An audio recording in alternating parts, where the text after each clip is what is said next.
But I do have a question for you. Who's your Avon? I don't know what you mean. It, Kylee. Like, who would I drop I mean, she everything clearly for? is super, super into Avon, and Yeah. that's all she wants to see of it. So you are contestant on Paradise. You're dropped onto the beach, and like, who are you gushing over? Who's your Aiden? And specifically from the show. I'm not asking you like real This life people. cast of Paradise? No, in the universe of the Tyler contestants. Cameron Who's Tyler Cameron? from Hannah Brown season. Who's Hannah Brown? Oh boy. Oh, okay. So Tyler Brown. No, That's my copy. Tyler Cameron. Tyler Cameron, Hannah Brown. Yeah. I think Hannah Brown the Pretty Little Liars actress?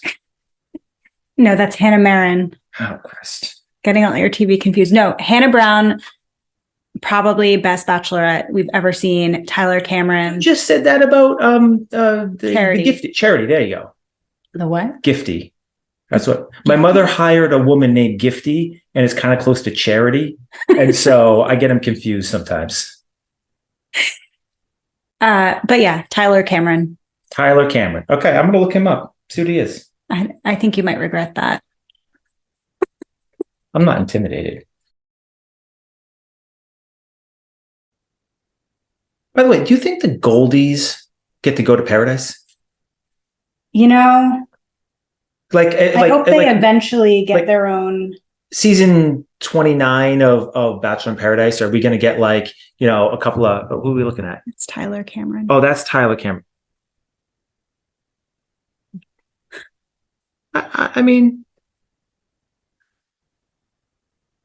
like, yeah, I mean, I'm trying to figure out like how far off I am to this.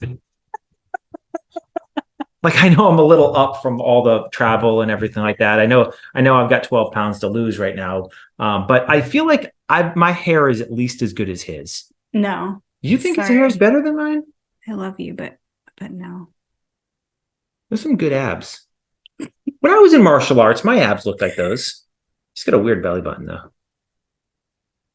That's a bad picture. He looks, you know why? He looks like a fucking sad boy.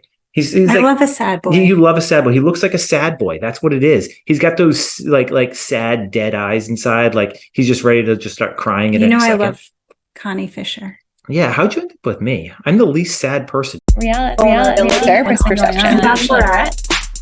Hello and welcome back to Reactivity TV. I'm Amy Albero and I'm a licensed therapist. I am Chris. I am not a licensed therapist. But he's my husband and he has plenty of takes that I'm excited to get into. Hot takes. Like the cast members. Hot. I don't get it. The cast members are hot and my takes are hot. Oh, okay. They are hot. Very good looking. My takes.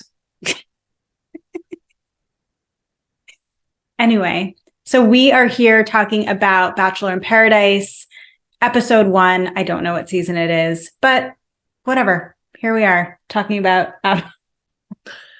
Can we start with, what am I watching? What is going on? I'm so confused. Hold on. Before we get into our episode, I want to make something very clear, as we do at the top of every season of The Bachelor that we give our takes on in Reactivity TV, which is that we are commenting only on what we see on TV. We're commenting on their behaviors. We're commenting on them as characters. We are not making any assessments of them as people. We're just looking at what we see on the screen and our observations in that sense. So this is not an assessment of them and their mental health or of them as people. So I just want to be very clear about that. No diagnoses. No diagnoses. No. Because there's a couple of F4320s out there. If you know, you know. So, okay, to your question, what are we watching? The best of the Bachelor franchise. Well, I don't know. Golden Bachelor might be in the running now, but it truly is the reason that we have The Bachelor and The Bachelorette is to get us to Bachelor in Paradise. Because in my opinion, it is the most representative of modern dating for younger people, for people in their 20s and 30s. It is kind of a simulation of what it is to be out in the dating world, dating apps, the idea that someone better could always be coming along, someone better could always be walking down the stairs. So it's really interesting to watch kind of the gamification of dating, because that's what dating apps have introduced into modern dating. So we're kind of seeing it on screen, and I find that fascinating. Okay, I can see that and understand that. I feel like this show, I can predict what were the producers going to do. That's what they did, and quite frankly, it worked. I thought as a show, the producers knew what they were doing here. Yeah, no, I agree, and we're going to get into that through our episode today. But the producers were earning their paycheck in this first episode, and I thought they did a great job. So let's just do a quick overview of the first episode. Again, pretty predictable for a first episode in terms of what happened. We have the early introductions and the, entrances on the beach. We have kind of like the early connection building, mingling, meetings. And then we have a one-on-one date. So, and that one-on-one was Will and Kylee. So now, are we always only getting one-on-one per episode? Nope. Sometimes we get 2 one-on-ones. Sometimes we get a group date. So how do you do a group date on? Oh, it will happen. Okay. Yeah. Right. But it's more like in the form of maybe like a party. Like they've done like a prom theme before. Sometimes they've done like 2-on-2. So yeah, they can get a lot more creative with this format, which I think, again, is pretty fun. Now, tell me about the Boom Boom Room. The Boom Boom Room wasn't actually referenced in this first episode. I know. I've been doing some research in preparation for this podcast.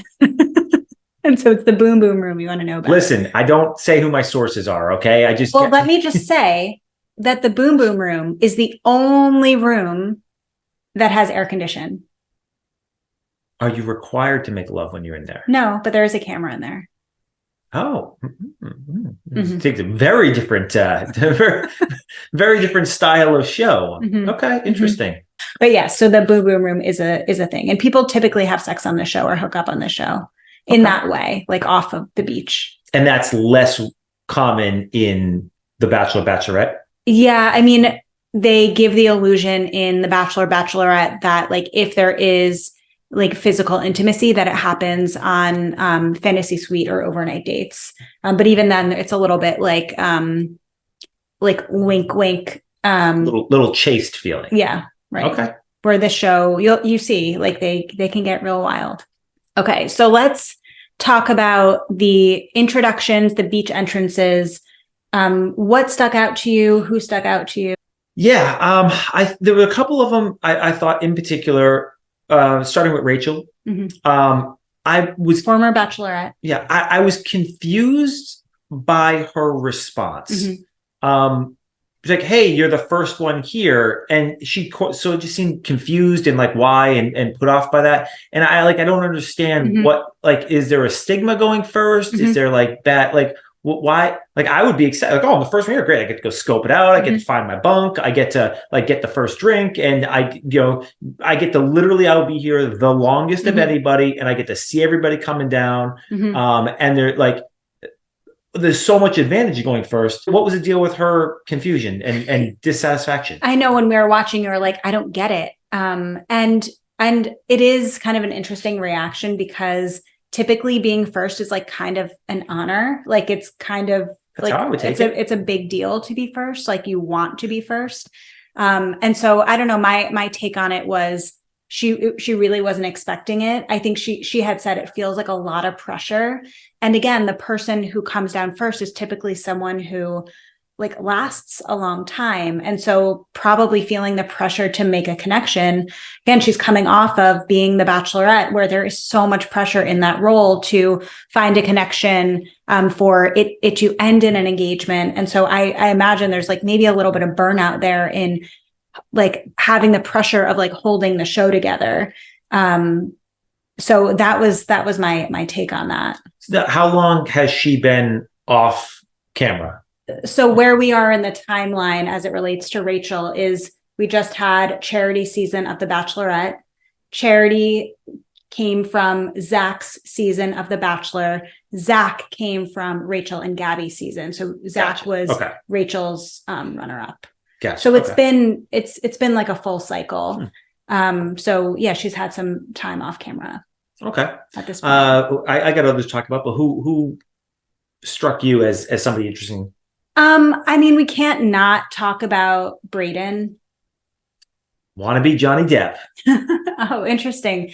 Tell me you're not getting Johnny Depp vibes from this guy. Don't disrespect Johnny Depp. I love him as an actor. Pirates of the Caribbean, one of my favorite. I mean, the early movies, the fifth and fourth ones were pretty bad, but yeah, I mean, definitely a character. Brayden's a character. Listen, Brayden got a lot of shit on Charity season because the criticism, and we hear Sean and Aaron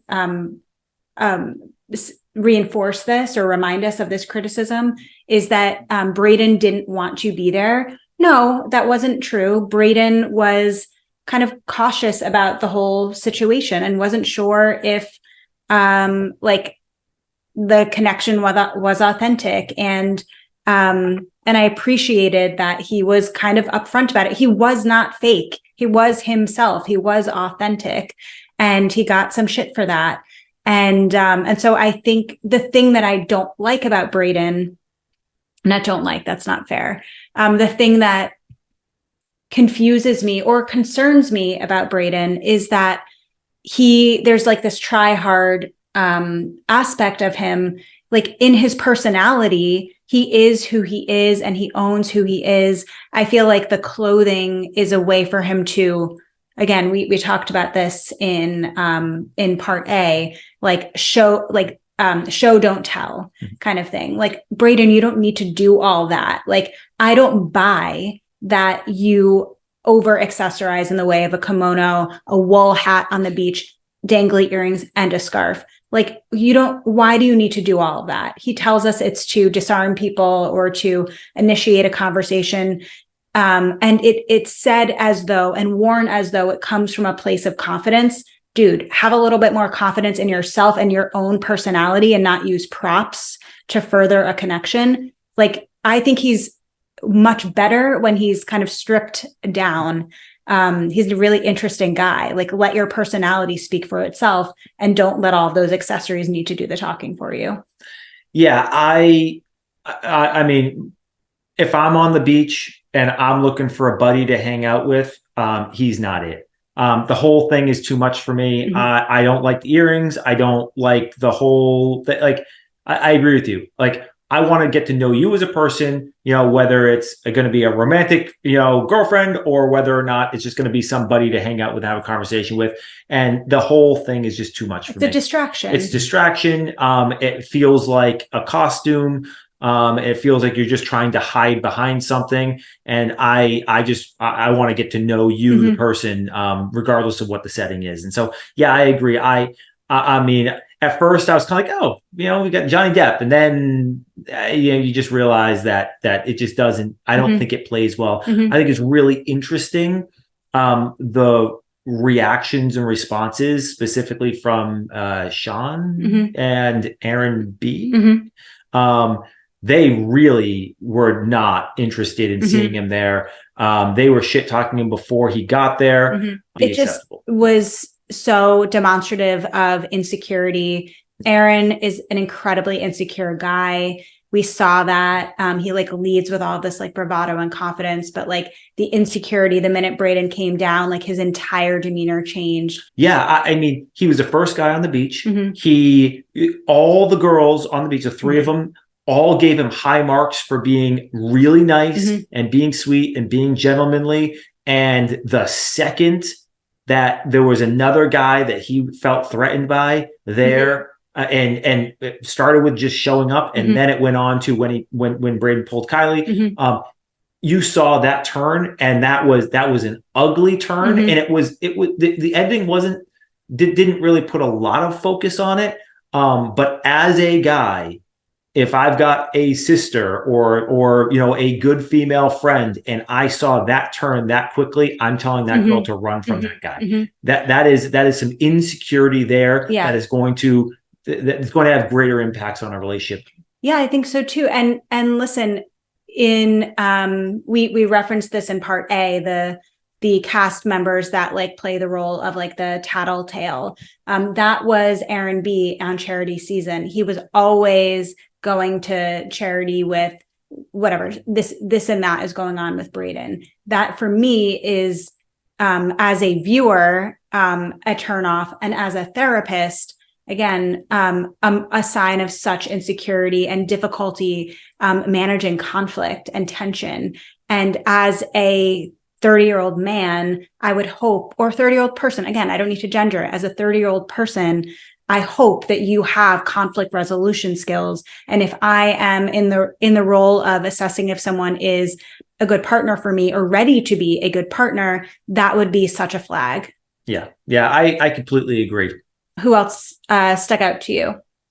Maybe somebody that's going to come as a surprise, but it was really, really big red flag for me was Brooklyn. Every single person who did their intro packet talked about why they're there, why they wanted to find love, who they were interested in seeing, who was the only person in the cast. What did she do? She got up there and she proceeded to shit talk another girl who wasn't even there yet. Brooklyn. I mean, everything about her screams producer pick for drama. She is young, she is immature, and she's it does not feel like she's there for any reason. They go to her, they cut to her often for commentary, specifically against Kat, because she's got this axe to grind. Look, Kat is not a catch in my mind, but like she's significantly more appealing than Brooklyn would be. The whole thing just screams to me like this is a girl who is here for the wrong reasons, not interested in the actual, the actual process of finding love. She is here because clicks, whatever, but yeah. Right. At least Sean and Aaron B, Aaron S, Aaron whatever, Aaron B. At least the two of them, it was after their intros while they're sitting down, hanging out, having a drink. Right. Right. Not acceptable, but less unacceptable. Well, and I think the thing that's really interesting about Brooklyn, similar to like my critique of Aaron B, is Brooklyn leads with this idea that she is outspoken, she's confident. All of what she is doing, though, is demonstrating a lack of confidence. When you need to spend so much time and energy thinking about and talking shit about another woman, another person, that indicates a strong insecurity. There's often a saying that like your judgments about other people are actually your projections of your own judgments about yourself. And so like all of this stuff that she has about Kat and her being essentially high maintenance and a pain in the ass, which seems like she is, in fairness. Not inaccurate, but that it bothers Brooklyn so much says something about the way that Brooklyn thinks about herself or a part of herself. And so that's going to be something that I'm going to pay attention to, because like there is a reason, a psychic reason that Brooklyn is paying so much attention to Kat, why Kat bothers her so much. Again, what is it about Kat that like pokes at an insecurity Brooklyn feels about herself? That's what I'm really interested to look at this season. And what does lace that bitch up mean? I don't know. Why do we need to have a catchphrase? I don't know. I'm out. I'm out on the catchphrase. Let's not give it more attention. Okay. So we're not going to lace that bitch up. We will keep that bitch untied. Okay. Yeah, I take everything that you're saying about Brooklyn. To me, it's just everything that she's doing screams immaturity. And I'm not down for it. I'm not interested. I don't want to see screen time with her. I don't want her commentary. I want to move on to more interesting people with more interesting things to say. Yeah. There's this saying, I'm probably going to butcher it. I'm too busy watering my own grass to know whether or not yours is green. And that's what I want for her. Yeah. I want her to just focus on herself, stay in your own lane and focus on yourself. water your own grass, Brooklyn. Like, that's what I want for you. Be the confident individual that you proclaim to be. Yeah. And we really can't get out of this segment without the elephant in the room. Let's just get it out of the way. Kylee, I'm just going to be the one to say it. She is, to me, probably the least attractive person on that beach. She thinks she's a hot commodity. She apparently is. She is. Because a lot of the guys are very interested in her. I think she knows that she's a hot commodity. I think that she manipulates very well.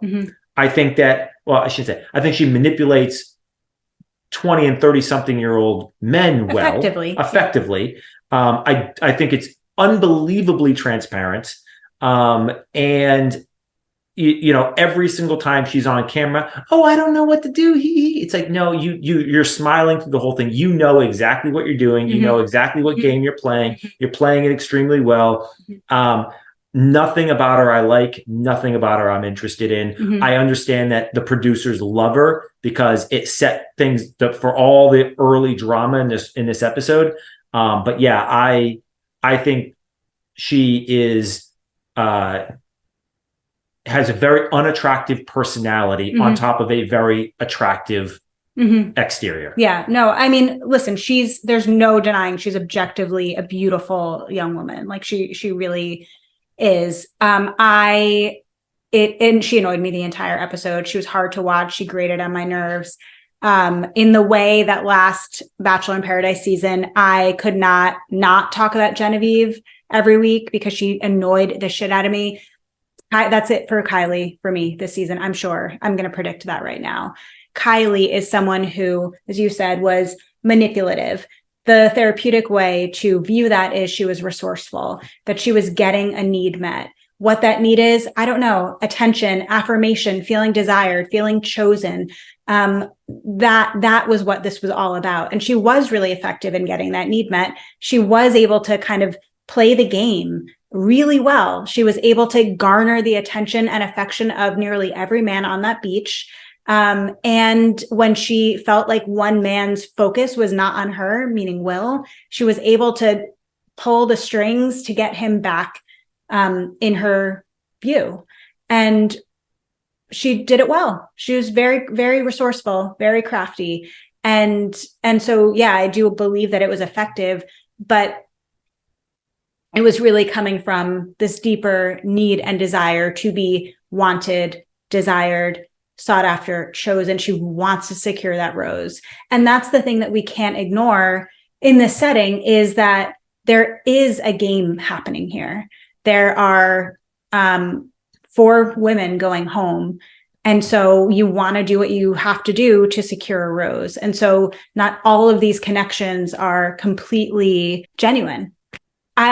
I don't know how serious she was, or how much that was like kind of a producer bit in her talking about her posting essentially thirst traps in order to get Avon's attention, and how she had, this is a Betches term, emotionally masturbated this idea of, oh my gosh, like he's really into me. And I think she even said to Jesse while on the stairs, like, got one fire emoji and a couple double taps, I could, if he got down on one knee at the end of this, I'd say yes. Like, that is wild. But that is what a lot of women, especially younger women, do, is that they kind of ignore all other red flags and think, okay, someone's giving me attention. I can like take that, glom onto that and make it into a fantasy of a relationship. And I imagine that she probably put Avon on this pedestal. I wonder what that is going to be like for her when they actually meet. Will she be able to kind of see him for who he is rather, or will she kind of ignore what's really there for this fantasy that she has?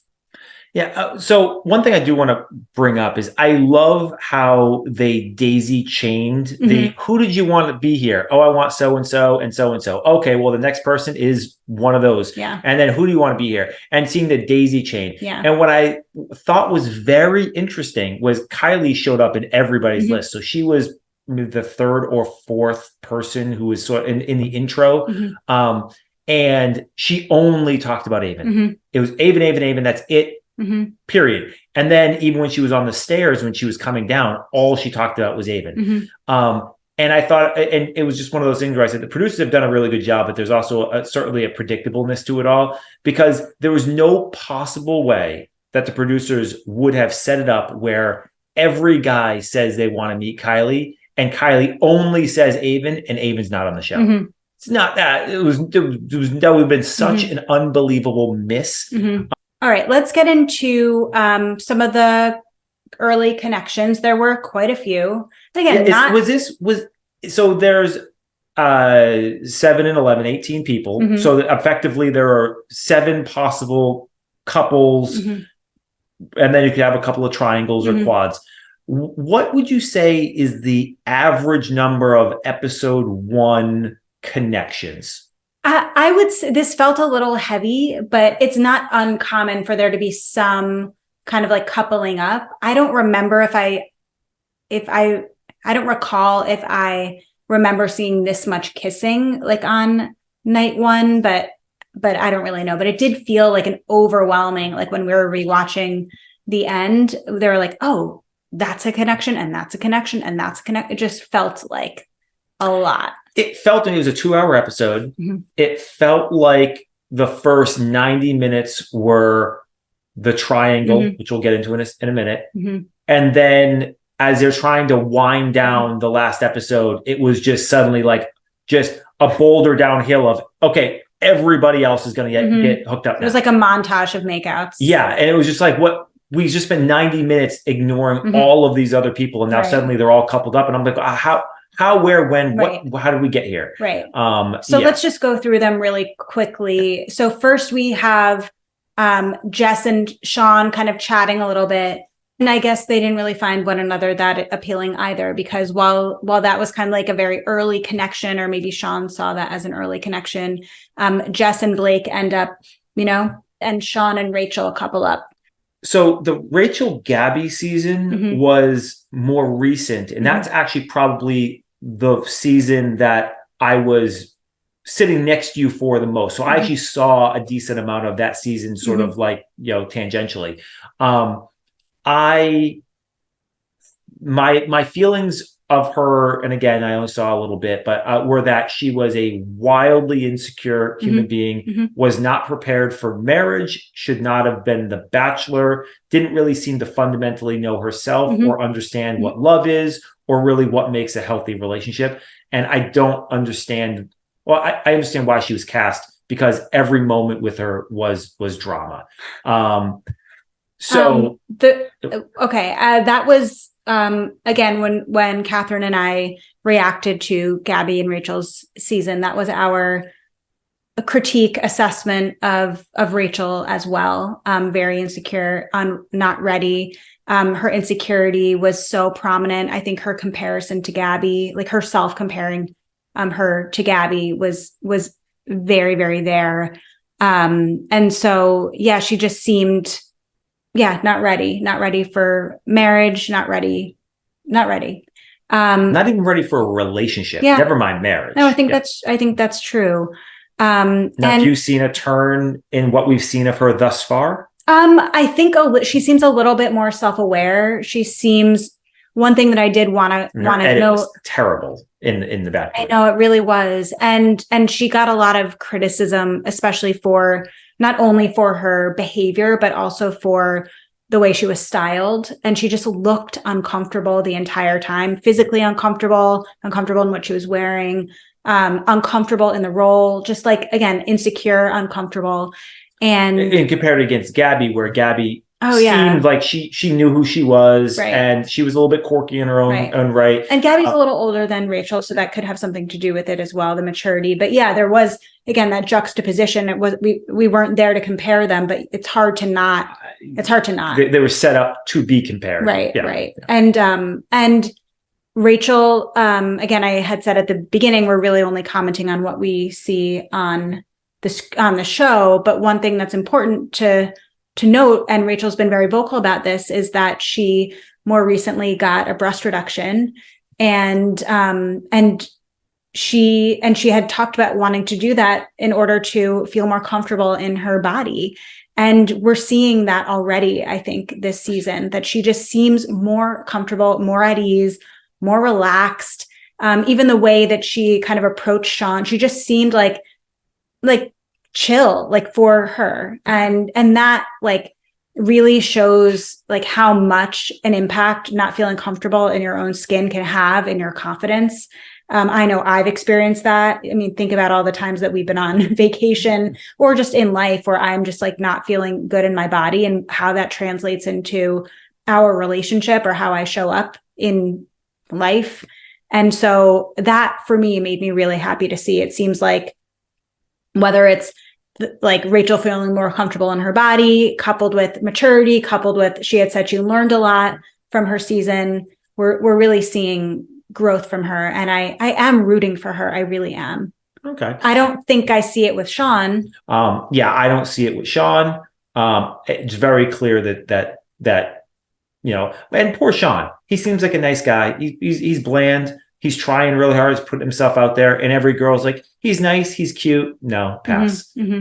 So it wouldn't shock me to see if when the roses flip to the ladies, if he doesn't make the cut. He just seems like a runner-up type of guy. Yeah. We don't really need to spend too much time on the other. Wait. I want to talk one more thing about Rachel and Sean. Okay. Worst kiss ever? That was really uncomfortable. Oh my God. That was hard to watch. I think I literally... Was he licking her face like a dog? Oh, it was just bad. It was awful. It was really bad. Oh. No chemistry. Zero chemistry. I just want to hit on a couple other couples that we saw in the montage. We don't need to spend much time on them because there's really not much to say. We already alluded to Blake and Jess. Interesting pairing. Aaron S. and Sam. Again, interesting. Aaron B. and Mercedes. She didn't really seem into him. We'll see what happens there. And then the other couple that was more prominent, in addition to the little triangle we'll get to, was Brayden and Kat. And Brayden initially was there, really interested in Kylee, felt disappointed that Kylee didn't pick him with the advice from Wells. He goes and pursues Kat, and we see them form a connection, ? What did you think about their exchanges? Well, I want you to explain to me Wells after I give this commentary.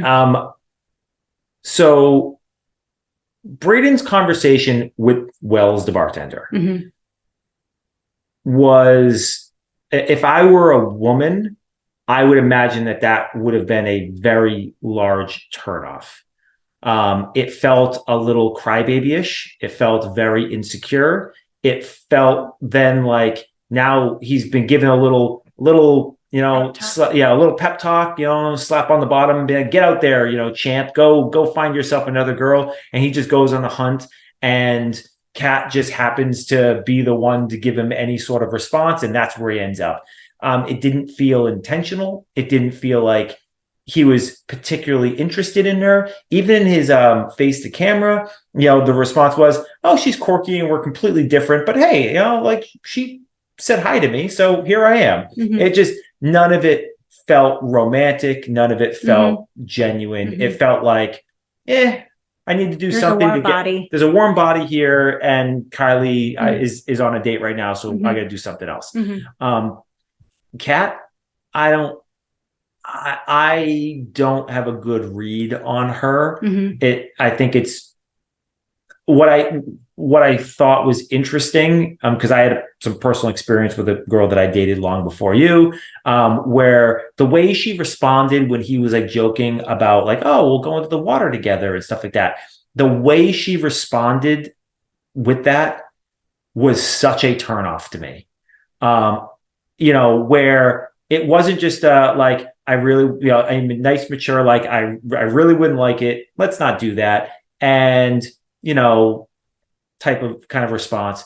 Her response was much more of a, I would be so mad. And now I'm just going to stew about how mad it's going to be. And I want you to know how mad I'm going to be about it. It's like, relax a little bit here. He's not throwing you in the water. Like, And then now it's a little bit awkward. Mhm. And now he's kind of like, what do I do here? So he kind of plays more into it to see, like, it was all just awkward. It's just lack of compatibility, right? Completely. Like he was trying to flirt with her. I think that was her way of flirting back. Honestly, it just didn't hit right. The thing that I found so interesting was, again, like this show is coming in right after Golden Bachelor. And we talked in part A about Golden Bachelor and just the beautiful depth of connections in those conversations and how much we felt like we got to know them.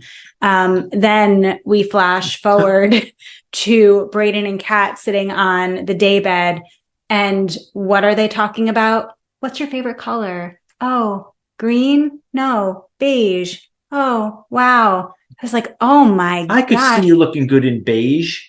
Yeah. That's not a conversation. That is not a conversation to further a connection. Yeah. And again, just like the discrepancy between the people in their 20s who are dating and the people in their 60s and 70s who are dating. That might be, I don't even know. I wouldn't even know why you would ask, what's your favorite color? Do you know what my favorite color is?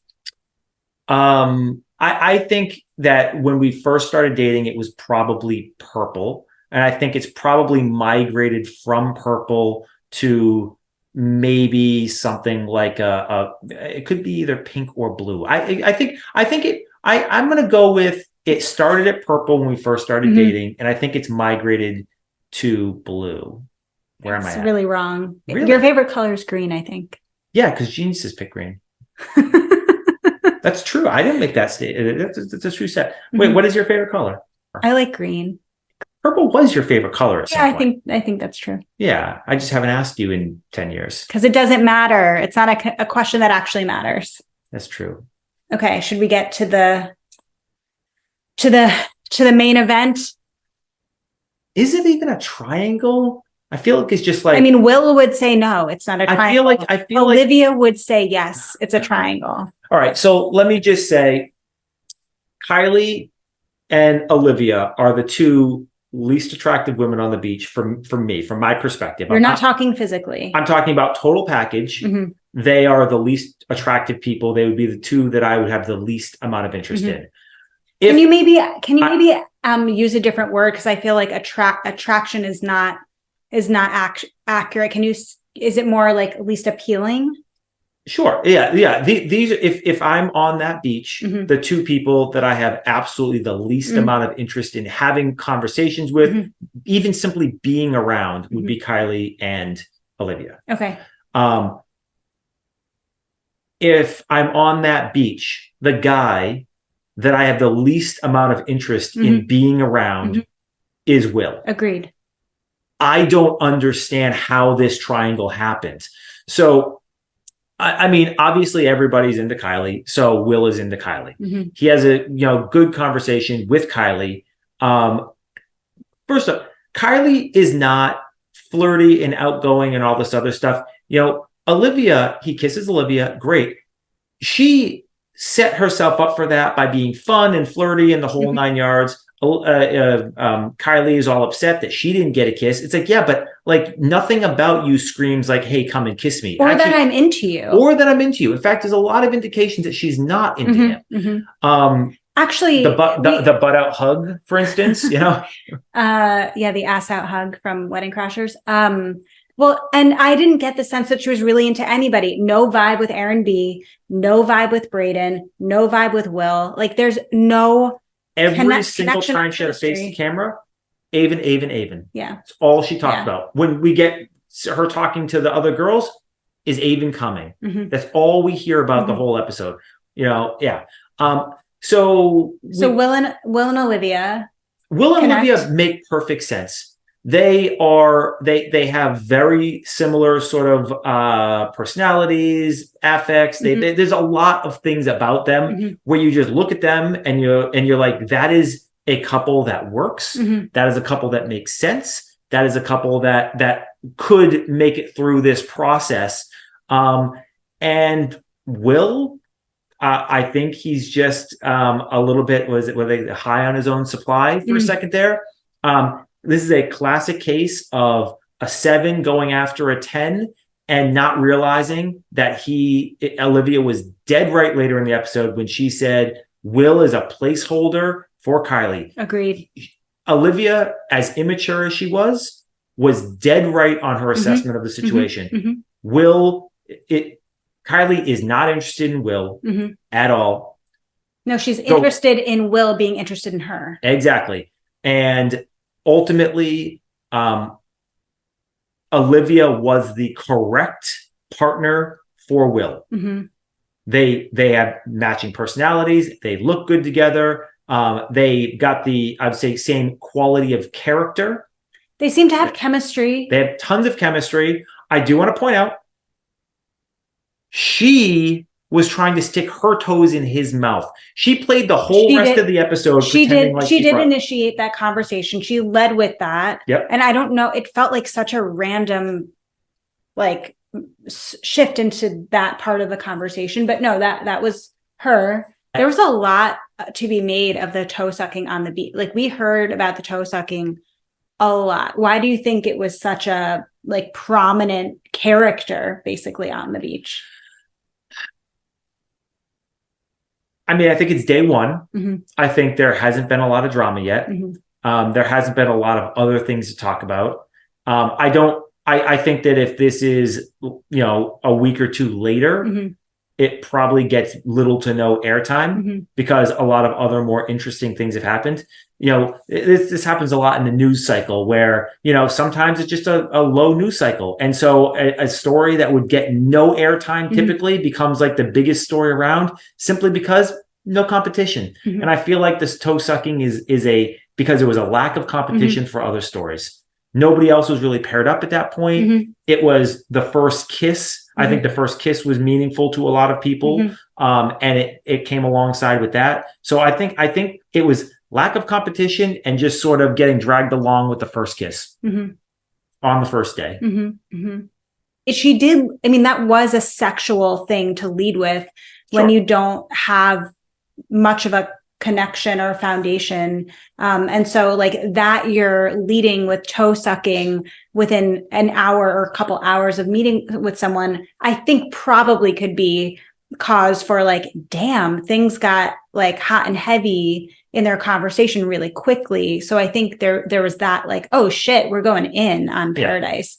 So I think that there was that like a little bit of like the taboo-ness and the taboo-ness of it all. Okay. So we have that situation with Olivia. Then Kylee gets a date card and oh gosh, I'm having such a hard time figuring out who I'm going to pick. And we all knew that was not being honest. That was performative. Incredibly. And so she picks Will to go on this one-on-one date. Will accepts and they just leave. And this was, again, a source of more drama. And so what is your take on this? There was a lot of like debate. Well, I wouldn't say a lot of debate. There was most of the beach that felt like, okay, Will should have talked with Olivia, had a conversation with her before accepting or before going on the date with Kylee. And then there was Will that thought, I don't owe you anything. Like, we're here to explore connections. I didn't really feel like we had that big of a connection. So I don't really understand why I owe you a conversation, or that you felt that was disrespectful. So like, what do you think? What was Olivia owed? Was it disrespectful? Okay. So the answer changes if you are in the real world or if you're in Paradise. Okay. You owe nobody anything on a first date. On a first date is basically like, it's not even a job interview. It's a screener phone call. You have the right to like or not like anybody for any reason, and you do not owe them anything. Because they are a human being, you owe them respect and you owe them honesty, because that's what makes you a good human being, but you don't owe them explanations. If you go out and have a first date with somebody and you're not feeling it and you just sit there and say, hey, look, not feeling it. If they come back to you and say, I don't understand, give me reasons why, they're in the wrong for asking you. You're not in the wrong for not wanting to answer those questions. As you progress throughout the dating life or the process, obviously there comes a point where more is owed to the individual. But on a first date, absolutely not. Now we're on a beach. This is what, like a 3-week time period. Everybody knows why we're here. This is like speed dating on crack. This, the first date is not really a first date. You're literally sleeping 10 feet away. You're with these people all day long. And this isn't it didn't work out great. It was nice meeting you. I'm probably never going to see you again. This is I have to spend the next 2.5 weeks with you. So the answer is, in the real world, no, nothing was owed. On this beach, Will is in the wrong here. I mean, Kylie's in the wrong too, but that's for different reasons. You made out with a girl, you spent all day with her, you made out with a girl. Now but you're not interested in her. I understand. I mean, he's 30, he's old enough to know better. I can understand when a 20-something-year-old is like, I get lost in the moment and I make out with somebody. I'm not really interested, but I'm feeling the moment. That happened. We've all been there. At 30, you're a little too old for that. You should only be making out with people that you're actually interested in. You should be that mature. But I get how you land there, but you have to live with this person presumably for several more weeks. And you all kind of know why you're here. And there is a gamesmanship to it. So I think that Will was wrong. I think Will owed walk up to her and, when the date card came, he knew he was in Kylie's crosshairs. He had an obligation at that moment to walk up and say, hey, I think that there's a reasonable shot that Kylee is going to pick me. Maybe she doesn't, but I do think I'm on her short list. Let's talk this through. I would like to go. I'm planning. If she says yes, I am, or if she asks me, I am going to go. And these are the reasons why. And I understand if you're upset at that, but why we're here, and it is what it is. That's my take. What do you think? No, I agree with you. There's so much precedent on this show that indicates that is the appropriate thing to do. That is the appropriate thing to do. When it happens, I think depends on how long you and the person you kissed, how many days have passed where you two have been an item. In this case, I think I would have been okay if typically what happens is this: Kylee gets the date card. She says, Will, would you go on this date with me? He says, can I have a few minutes to clean up some baggage? Yeah. Then, Olivia, can I talk to you for a sec? Olivia, I had fun with you today. I did also make a connection with Kylee that I want to explore. So I am going to say yes to this, but I really wanted to give you the courtesy of letting you know before I publicly accept. That's all. That is what Olivia is owed. Yeah. No, the reality is Olivia, because she's demonstrates a lack of maturity herself, would not have been happy with that. She still would have freaked out. Sure. But Will's off the hook now. Will has done the respectable thing. What I do want to ask you about is, so we're in agreement that Will was wrong in not having the conversation ahead of time. When he comes to have the conversation with her post date, her being Olivia, and the first one's sort of a not apology, but then he does give an apology after. That was not an it's apology. A very bland. I'm sorry if you're upset. That is not an apology. Well, that was the first. That was the first not apology. Then at the end, he does actually give a apology. The affect is completely bland. He's clearly just going through the motions. There's no, but he does give an apology. How did you feel about that entire conversation? Okay, so this, you just alluded to Olivia's immaturity.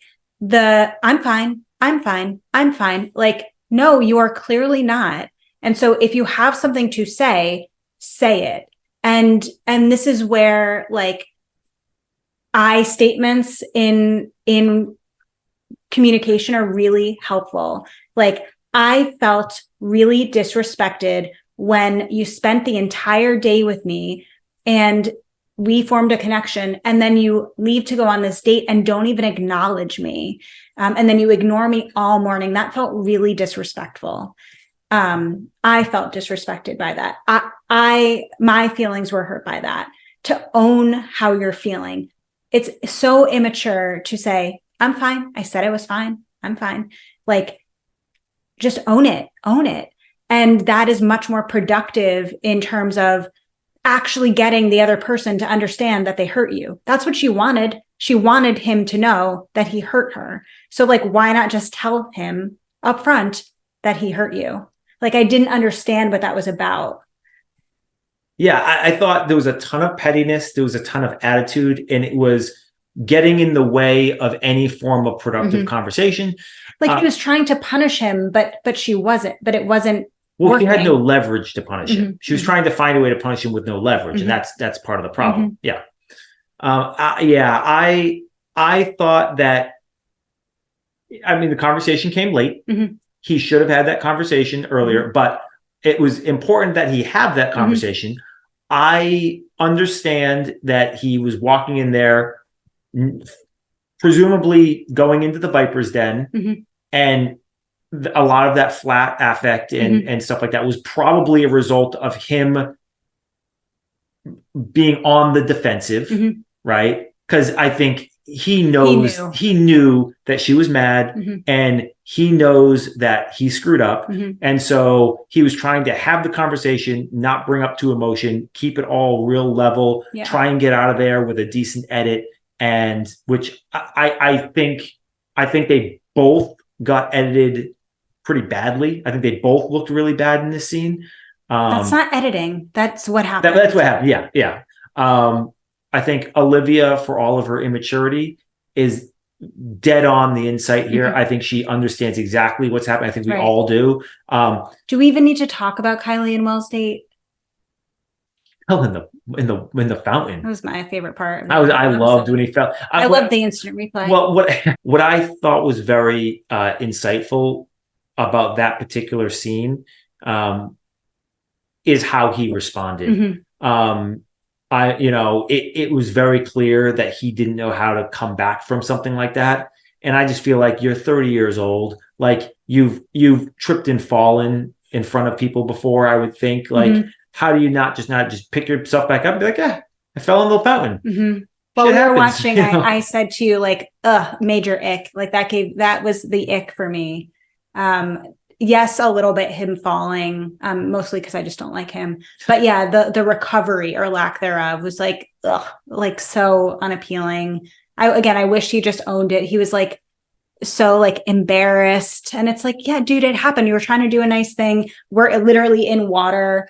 Like, all right, like just move on. Yeah. And it's kind of like if you can't recover from the slightest bump in the road, like, oh, you tripped and fell in the fountain, like when you're already in the fountain, you didn't even like you stumbled into a deeper part of a fountain you were already in. I think it was a pool, but yeah, whatever it was. But like, if you can't recover from that, like, how good are you in any other situation? Like, are you gonna, when something really bad happens, how are you gonna recover from that? It just showed, I think, a real immature. I mean, let's go to the ickiest ick of them all. When he tells us in his face to camera that he is starting to fall for Kylee. Ugh.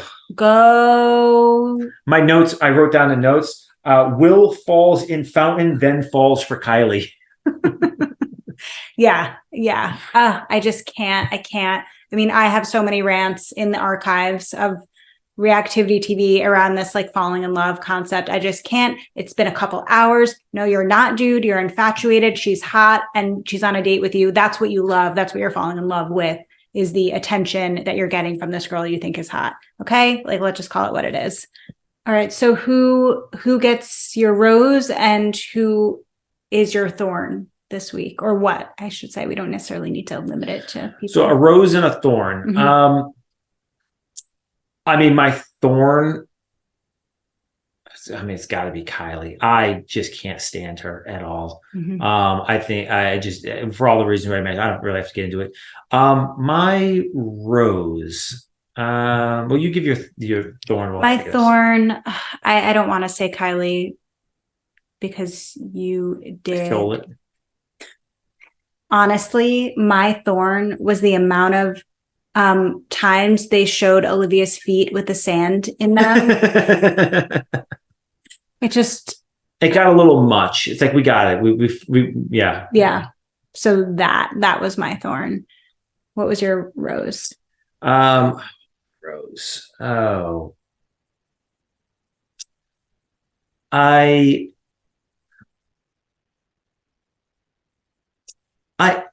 and maybe when we have time in a future episode. I would like more context around Wells, but I like what I see, and I'm into him on camera. Love Wells. Yeah, maybe he might get your rose every week. I love the Chiron of unlicensed therapist or a counselor or whatever it was. That was really funny.